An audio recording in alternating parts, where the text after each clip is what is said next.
জি, ধন্যবাদ আপনাকে। আপনি জানেন আসলে কিন্তু আমি এখন মসজিদ নামিরার ঠিক পূর্ব পশ্চিম পাশে অবস্থান করছি।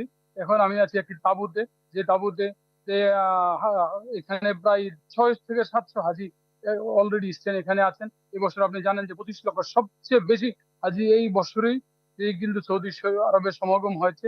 এবং নির্বিঘ্নে ভাবে হাজি সাহেবরা হজ করবেন, এইটাই সৌদি কর্তৃপক্ষ থেকে আমরা জানতে পারছি।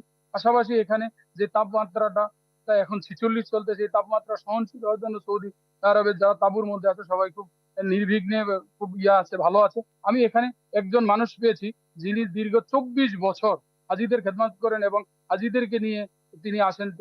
অলিউল্লাহ, মাওলানা অলিউল্লাহ, আপনি আসলে যে এই যে 24 বছর এই যে হাজিদেরকে নিয়ে হজ করান, এখানে আসেন, আপনি ওভারঅল পরিস্থিতি কেমন দেখছেন বা কি অবস্থান আছে আমাদের বাংলাদেশি হাজির? আপনি তো সব বাংলাদেশি হাজিদেরকে নিয়ে আসেন। আলহামদুলিল্লাহ, অন্যান্য বছরের ন্যায় এবছরে আমরা বাংলাদেশি হাজি যারা আছে আলহামদুলিল্লাহ অনেক ভালো আছি।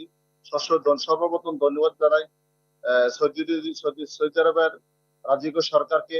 উনি হাজিদের সুবিধার জন্য যে সমস্ত হাজি সাহেবরা যাদেরকে আমরা খারিজি হাজি বলি, যারা পাওয়ে হজ করতো উইথাউট নুসুক ছাড়া, কাগজপত্র ছাড়া, ওই সমস্ত হাজিদেরকে সৌদি আরব সরকার এবছর উনি ভালোভাবে নিয়ন্ত্রণ করতে পেরেছেন। এই কারণে যারা অরিজিনাল হাজি তারা ভালোভাবে মিনাতে আমরা ভালোভাবে অবস্থান করতে পেরেছি। আমরা এখন আরাফাতে আছি।